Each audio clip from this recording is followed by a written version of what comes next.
Welcome to this episode of Moving Forward Talk with Diana. I am your host, Dr. Diana Clark.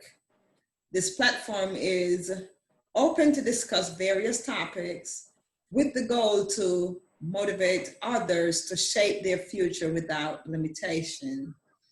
This week, I have with me Mr. Shamaya Royal and Mr. Johnny Childs, and they're joining me while they're on deployment overseas. It's a pleasure to have you guys sharing with us this week. Thank you. Pleasure to be here. Yeah, definitely. Thank you. Thank you. How is the weather there?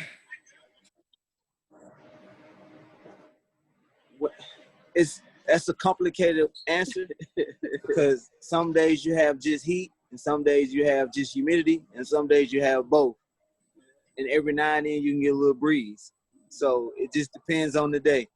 Okay. When we first got here, it was consistently burning hot. Like, I feel like when we got in, we walked into an oven when we first got here. But now, like you said, it's like, it varies on the day. Okay, but enjoy the weather. So guys, before we get enjoy the weather. Before we get into our main discussion, I want both of y'all to tell me who is Mr. Shamaya Royal and then who's Mr. Childs. Well, Royal is, a young man who born and raised in North Carolina. I lived there for my life. I relocated to Florida, maybe, I think it's 4 years ago now. After receiving my bachelor's, I relocated to Florida. I've been in the military, I have a passion for working with the youth, so I work with the youth on the civilian side. I joined the military, and straight out of college, I wanted something to allow me to pay back my student loans, to be honest. And joined the military. I wasn't sure, though, when I first graduated college, exactly what I wanted to do. It's just a passion for my internship into a career. Like, I kind of got after my internship, but then when I kind of thought about what I actually like to do, ever since then, I'm just someone who had a dream and won't give up the fight until I have my dreams of reality. I'm Mr. Childs, and for me, is what you see is what you get. I grew up single parent home, and with that, it brought like a lot of aggression and anger, and like when you down that path, you tend to try to do things on your own, especially when the father is in the household. So with that, you kind of forced to make your own decisions to try to grow up and be a man. That put you in some tough situations, backs against the wall, and it pretty much led me to the military, something that I wasn't going to be a part of, basically. So like once you stand, like when you have to pay for college, all that stuff is on your back, and then you send these commercials like, hey, join the military, we'll pay for college, 20, 40K sign-on bonuses. It sounds good because you're trying to beat the odds. Like you want to give back. Like once you have kids, you want to be able to have a foundation for them, something that you didn't have. So you join the military because that's what you see. That's that out other than the beats and stats. So for me, that's how the military came for me. I also have my bachelor's degree as well. So yeah, like I said, that's how I got into the military. But I'm built on loyalty. I'm built on, respect. Be truthful with me, I'll be truthful with you. Once you cross that line, it's pretty much probably ain't no coming back for me. I'm trying to I'm trying to work on those things. I know what my downfalls are, but once you've been living that life I'm 33 now, so I've been living this life since I was young. So I know it's not good.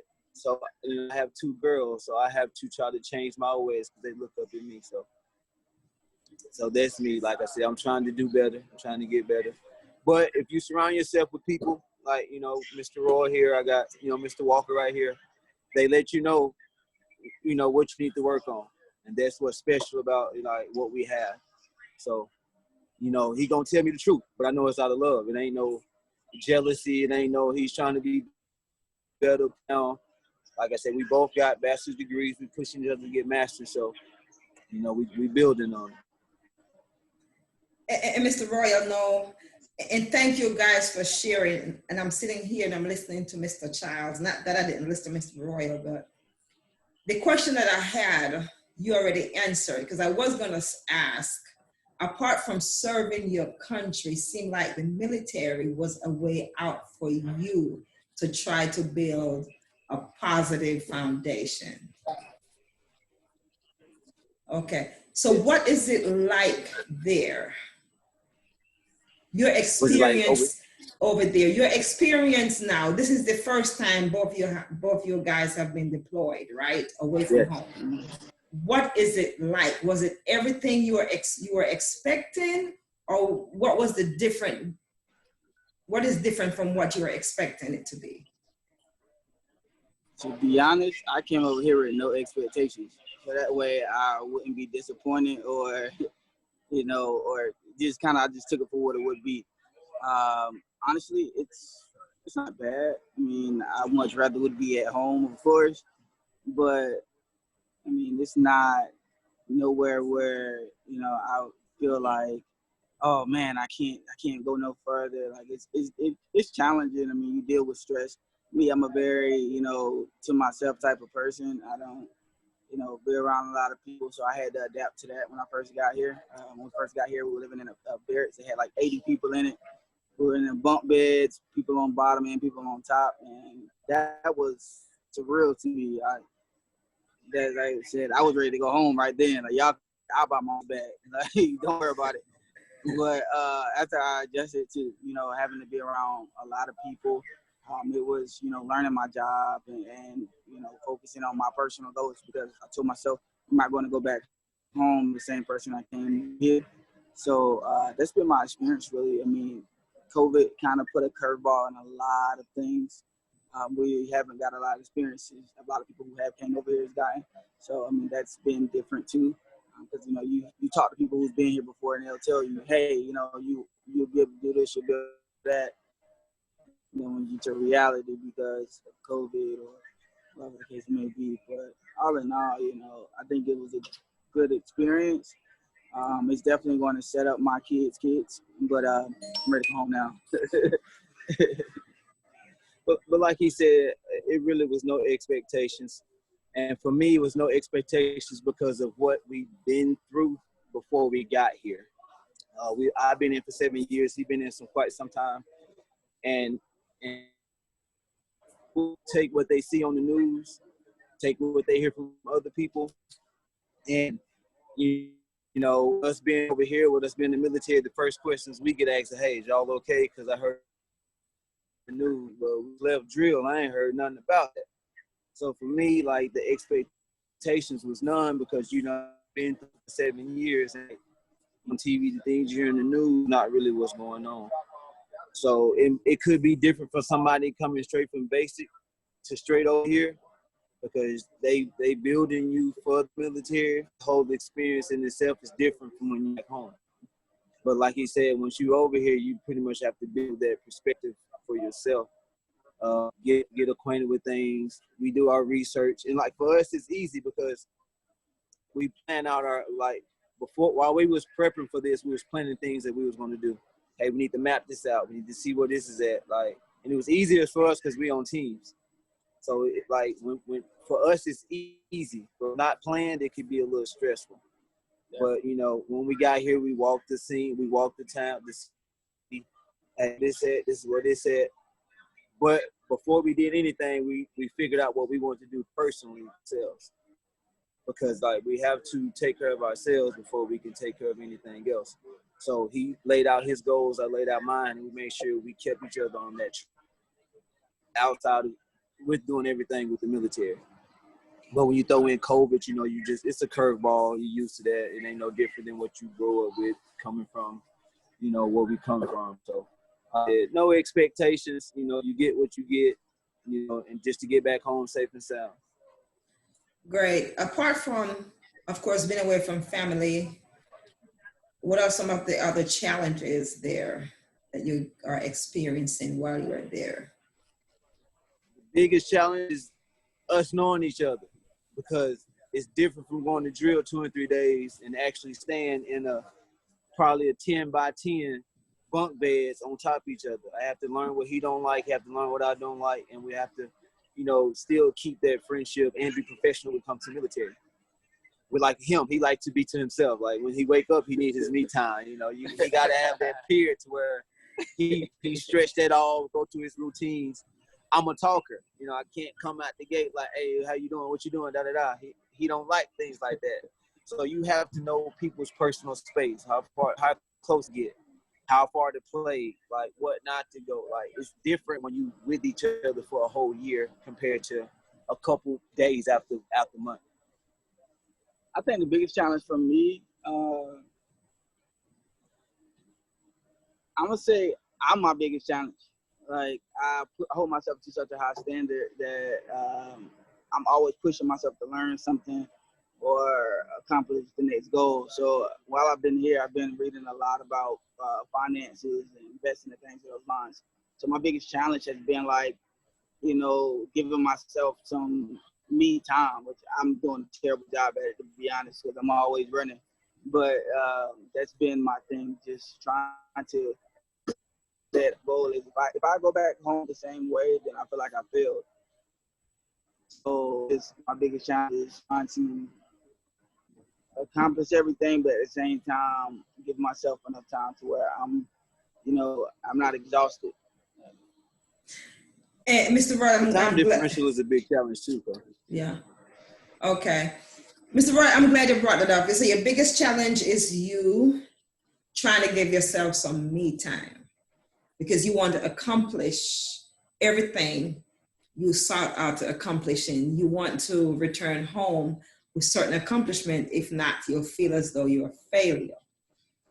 With that being said, let me ask, what are you doing for self-care? Because we have to remember that self-care plays an important role in our everyday operations. What are you doing for self-care? Because we still have to take care of our minds mentally, and we still have to take care of ourselves physically. My biggest thing is the gym. Like he'll tell you, like when it's time to go to the gym, I'm on 10. I'm jumping up and down. Let's go. We're about to get some work in. But for me, it's letting go of the stress of my everyday. So I go into the gym and I'm pushing myself. I'm pushing my body to, you know, higher limits. And it's kind of like, in a weird way, relieving the stress. It's like detoxing my body. So it's like I put a lot on myself, but then I push myself in the gym, and it kind of just, you know, it resets me. Also, too, I read, and it just takes my mind from being here, takes my mind from my goals, and it puts me in a place where I done read books from mental awareness books to financial books to, you know, love and relationship. I read some of everything. So it kind of just takes my mind from the place that I'm at and puts me somewhere else. So that's probably like my biggest thing. And listen to podcasts. For me, it's my family. I know, like, it's bigger than me. Like I said, I have 2 girls, so and that's what I have to build what I'm doing for. And the biggest struggle for me is patience. And like I said, I know, like him, we want to get home and running, but like it sounds easier when we hear planning it because we have a lot of time. But once we go back to the, you know, not to say real world, but back home, like you have jobs and you have the kids and wives and you have extra things that's going to be thrown in there. You're not going to have all the time we have now. So, you know, you have, you know, setbacks and, you know, the devil going to try to play his part. But for me, it's patience. I understand that when I get back, it's not going to be right there for me. I know it's going to take time for things to unfold. I just have to be patient and stay on plan. Because sometimes for me, I'm not patient. If it's not when I want it, You can ask them. I'm ready to go. Hey, y'all can have them done and go do something else. But I have to do. I've been like I run every day, kind of in the evening. I talk to myself and like, hey, stay patient. So I'm working on my patience. Like I said, working on myself. Awesome. Now, I'm not a controversial person, but I'm going to ask this question just to get your perspectives. Oh Lord. Okay. We do have a lot of young men. I know, right? We do have a lot of young men and young women who are probably in the situations where you guys were, and you use the military as another outlet to become more productive, to serve, and like I mentioned before, to build a more positive foundation. But we have some young people who may think about doing that, but is very reluctant, especially our African Americans, because it is said that there is no place in the military for them. Speak on that. Speak to them.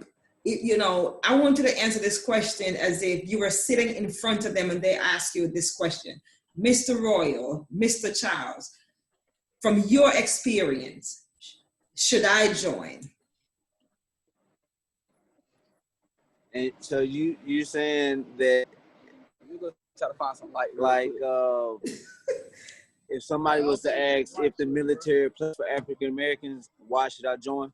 Right. Well, for me, like I would tell them that it ain't no different from what's going on in today. If you look out, the Breonna Taylors, the George Floyds. At the end of the day, we have to be changed. We have to set that new outlook on how people view us. And for me, I just think it's mainly fear. They scared that if they give us that power that we might try to, take over the world or something. But it ain't no different than what's going on out in the world. Like, if you look at it, you will think that the world is not for African Americans. So it ain't no, like, the view on the military, you can view it the same, but at the end of the day, you still have stuff done for yourself and for your family. The world won't. So you have to make sure, like we talked about it, we talked to some kids, my wife, teacher, we talked to the kids and they was asking like, why? But at the end of the day, you be able to separate the good from the bad, but you have to know your goals and do things for yourself. If you go in it doing it like, hey, I'm military than yourself, being behind the pack. You have to take care of yourself. You have to go get your own career. Like sometimes you'll be like, they don't really trying to push me for my career. Sometimes you have to go step in that office and be like, hey, what's going on? Both have been in that situation before and gain a lot of respect out of it. A lot of people feel up that they look at you just like the African American, oh, he's hostile or he this. But we gain a lot of respect by going out and getting what we want to go. They look at us like, hey, we want it. Like, regardless, we give that attitude, like, regardless if you want us to have it or not, we're going to go. To answer your question, and I'm going to try to stay on the straight, narrow path as possible. What I would say if I was talking to a young African male who said that statement to me, I would ask him, kind of like he said, I'm looking at from perspective, look at what's going on in the world today.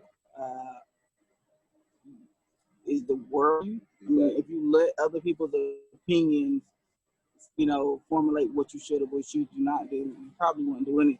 At the end of the day, military is a job just like any other job. I look at it from the perspective of, when I say African American officers either, I think we need more police officers that's African American. That's partly the problem. Well, this system ain't for us, so this system ain't set up for us. That person, we need to, be assisted and get in positions of power to create the change we want. If I'm a high ranking military, there is no race going on because at a point, you know, I'm in a leadership and I look like you. You know, I probably had the same experience as you. You know, I probably, you know, grew up down the street from you. So it's about coming into this thing, meaning it for you, and you know, it makes it better for those that come behind you. So that's what I would tell them. Don't let anybody stop you doing something because it's not for you. You know, equality for us that is the king. So when you want something, you create it. So that's what I would give advice. Okay, and I'm piggybacking off what you said. So basically, they would have to determine what they want out of life and how they're going to achieve it. So we cannot just sit here and look at this broad picture of it, especially the negative stigma that we have heard, and cause it to cripple us from moving forward into what we desire to have. We have to set our own bar and keep raising it. Now, Mr. Roy, you mentioned something about equality. How is equality in inclusion there? Inclusion and equity, how is it there for you guys? Or overseas? There, just overseas there. You want to say I had a problem? We have like what they call EO reps. So like if you feel like you've been done wrong when it comes to equality, you can go speak to an EO rep, and they have guidelines that they can follow to report it. But for the most part, you know, I haven't had issues. It's in the military, you know, you're around these people all the time, so they become like distant family members. Like even those ones you don't like, some of them closer than others. That's why I say distant family members, but closer than others. You know, you learn the people for who they are. So this person to me, race means nothing. You know what I'm saying? Your gender means nothing. Sexuality means nothing. Because at the end of the day, like, I know you for you. Like, you know who you are. So, like, if I don't like you as a person, if I don't like you because I don't like you for who you are as a person. This person is, you know, conniving, or this person is, you know, disrespectful. You know, but it's I'm gonna say I don't want to speak for everybody's experience because everybody's experience is different. But I don't think that I've experienced it myself, and if I have, know the proper guidelines to address it. Like you said, we know the proper guidelines, but I take it like I do if I was in the States. People know who to mess with and people know who not to mess with. And like I said, we haven't really had a problem with it, but they know our energy. They know how, like, we're not no pushovers. We're going to stand up for what we believe in. And I think a lot of people, before they join the military, they need to have some type of self-confidence and self-esteem, because they're going to get it if they feel like you're weak. But like I said, I had any problems. I haven't heard any rumor, anything going on like in that nature.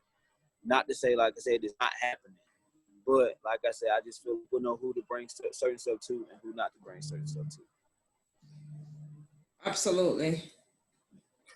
Based on your experiences now, would you enlist full time? Why and why not? No. No. Yeah. No. I love, like I said, I'm a very to myself type of person. I love my freedom to be able to go as I please. I like being able to pick and choose where I live. I pick and choose, you know, and have more freedom when I can take vacation. It's so your active duty, the sacrifice you have to give up. Like, let's say, for instance, you have family, right? And I say my wife is a teacher, and my wife's a teacher, and I'm active duty, and I'm stationed in California. And then next thing you know, I get orders to go to New York. She has to pick up everything, and also California to New York. To me, that's not fair, because she established her career here in California. You know, she could have been moving up the chain, and she could have been one way from being an assistant principal. And you know, now we have to uproot and move to New York. Now she's starting from the bottom of the totem pole because they don't her at that school. you know, if you got kids, the kids have to make all new friends. You know, to me, I think that it's not fair from a family perspective. And knowing what I want out of life, it's just not. It doesn't fit with my plans at all. So no, I stay guard. Pretty much what he said. It's too much control over your life. They try to get you with put things down, and then maybe it can be one of those. But like he said, it's too much control. And then I have a family, so I don't. I want them. I want my kids to have those friendships that when they get out of school, college, they have their reunions and stuff like that. Then, like he said, like it's for me, I feel like it's selfish as well. You asking your wife to move every 2 or 3 years, like she would never be able to form a real career like that. Like that's hard. And then if you think about housing, like you probably won't be able to own a house until like you almost about to retire. You have to. Well, I mean, I myself would, you know, I'm about that well, yeah, that, yeah, that, but it's just like you know, you have to like for somebody strong-minded like us, it'd be easy. But like if you just out there, you moving state to state to state, like you can buy houses in a couple states and you know create your wealth and stuff is good. But you know you have to pay that people to make sure it's going good and stuff like that. But for me, like I want to be in my own stuff, paying my own rent, not somebody else's. What's on the agenda once you return home?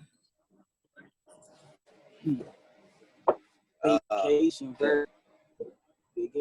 Vacation, clear my mind, give my kids and my wife their peace of mind. I'm gonna go get my real estate license. We still doing my classes. I'm trying to do nursing.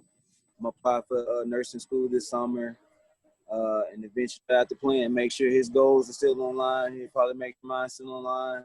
Make sure we're in a straight and narrow, and make sure we still sticking to the plan. My main thing once I get back is vacation. Like, and I'm gonna do everything over here that I feel like I took for granted when I was at home. I'm gonna do it. Like taking my dog, going fishing, like, spending time with Emily, just watching TV, going to play basketball with Tavius. Like those things, like I took for granted when I was at home because I could easily do it. I could easily like call Tavius right now and he'd be like, "Oh, you want to play basketball?" Yeah, you know. But I can't do that while I'm here. Or like me and Emily, we would always go to the movies or go to chill or go to a different city. Like, I haven't been able to do that either. So those are things that like I'm gonna make sure that I over enjoy when I get home. You know what I'm saying? Okay. And I have to ask this. How is it impacting you mentally? Being away is the military itself. And I've heard a lot of stories about after you're being deployed, how it bears, it can affect us negatively mentally. What is your experience with that? I've been pretty good because I have a strong household, so they stand strong, which is enabling me to stay strong. I mean, every now and then my kids have a little mental breakdown, and we have to sit down and talk. And I have to explain that, hey, I'm doing this to better both of us. So having a strong household will help tremendously, and it's also helping that we in the area that we in. So I can't speak for the people that's in other areas. So for me, I haven't really had a major problem. As long as I keep myself occupied, I've been relatively okay. Right. I'm very self-aware, so I know myself better than I know anything else. So I'm gonna be honest. Like at one point, I had to, detach from social media. I deleted Facebook off my phone because there was a lot of things going on in the world. A lot of things that, if you know me, I'm for the people. I don't want to see anybody mistreated. Seeing things online, seeing things people would comment. And these people I know personally, seeing just videos and all this stuff. It started getting to me because I'm over here, and it's just like we're supposed to be, one as people, but I'm seeing the division. So it's like, well, hell, why am I over here if I could be at home right now with my family? If it's really like that, So I had to detach because I felt myself getting in a bad place mentally because of it. I'm still not on Facebook. I probably won't get back on it until it's about time for me to go. But I had to catch myself because I seen it. Like I seen the downward spiral, and I'm like, nah, you don't want to go to that place. So I just detached from it. I'm like, hey, you got a mission here to do, and you don't need any kind of distractions, and it ain't nothing but a distraction. So I just deleted it, and after it happened, after I deleted it, I'm good. I don't have any problems. And then, Mr. Roy, you're a mental health student, so I'm sure that whatever you're learning, you're applying and also sharing with Mr. Childs. Yeah, I definitely try to, the things I learned in school to, apply to my life. And if I can, give that advice to them, I try to lend it when I can. I'm not an expert by any means, still got a lot of learning to do, but what I do know, I do try to apply it into it. And before we wrap up. Like I said, I also try to. Okay. No, go ahead. No, go ahead, Mr. Childs. Go ahead. No, I thought it was, yeah. But I try to challenge him to challenge me. I'm not a reader. So when he read, I ask him about it. I know he do the mental health. So I put him in certain situations to try to pick both of us to grow everybody in that sense of matter. So like I said, we continue to push each other. So I try to help him help me in the sense. Awesome. That strong bond and that support really plays a very important role.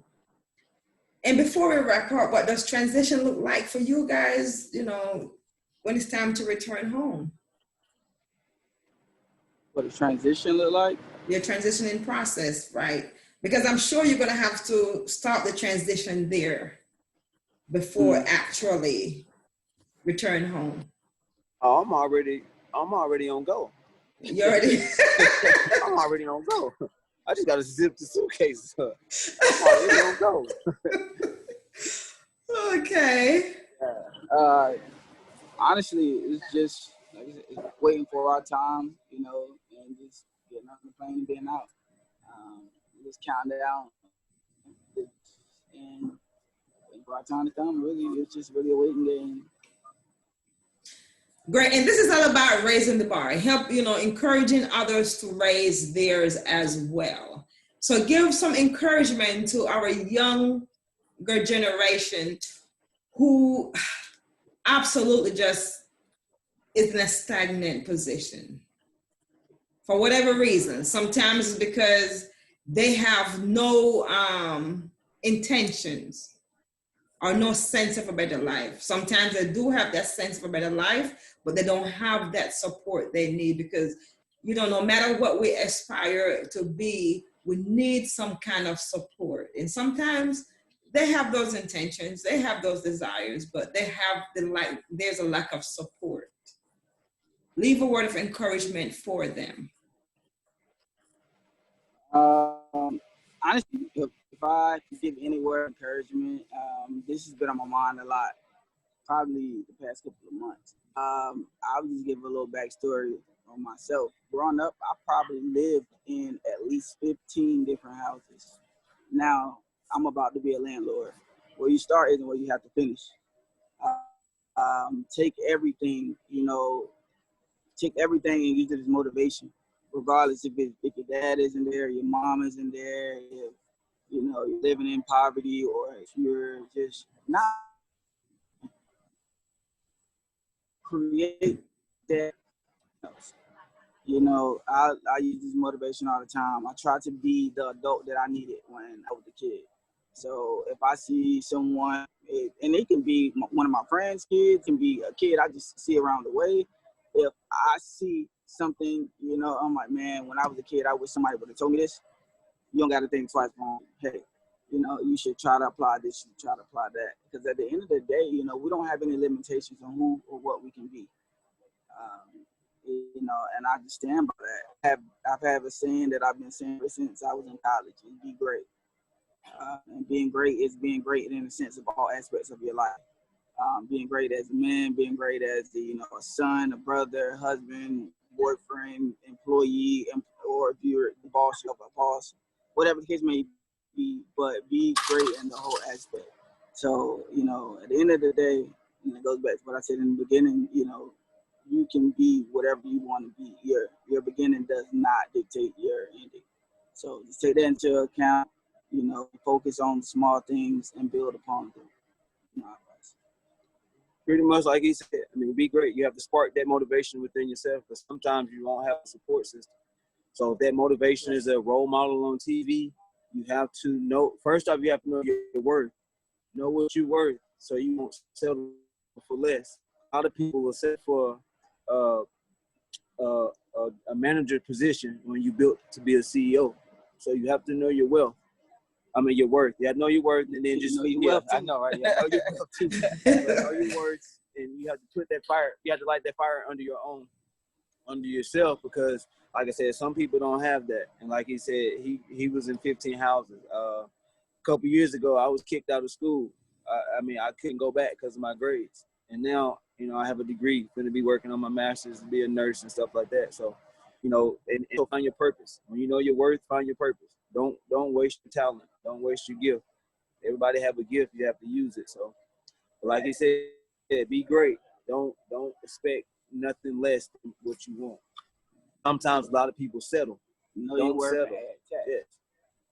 Don't. So, you know, be who you are and build on it, and the rest will fall in place. Awesome. Excellent. Excellent. And I was just about to add, don't settle, but you just already said, you know, don't settle. And I want to thank you guys. I really do want to thank you guys for what you're doing for your country, for our country, and being, I would say, positive role models for our upcoming young men. It is always a joy to see our African-American young men, you know, continue to rise their bar and continue to not only rise their bar, but feel as though it's not robbery to actually encourage others, to bring others with them. And so I'm looking forward to Mr. Childs when you both return home. I already have Mr. Royal, but I'm looking forward to Mr. Childs joining us when you return home to be a speaker at one of our youth summit to talk to our young men. I got you. I'm more than happy, because we was just talking about that about a couple weeks ago to a month ago. We was trying to get some stuff together for young men and young women, so they can learn how to, you know, put that you know, positivity in their life and pass it along. So I'm looking forward. I thank you for having me. I thank him for inviting me. And like I said, we always try to bring each other along for the ride. So I'll definitely be there once he have his cool down time. You know, I'll be there. Okay. Yes, because when you guys get back, you guys need to rest. You guys need to rejuvenate mentally, physically, and everything before you actually jump back out on that, you know, trail. And, you know, you guys will continue to be in my prayers. And a lot of people who know you guys are praying for you and praying with you that you will remain safe and return safely home to your families and friends. Thank you again. Thank you again for joining. And until next week, this has been Moving Forward Talk with Diana. And as always, thanks all the supporters. Thank all of my guests and all of the viewers. Until next week.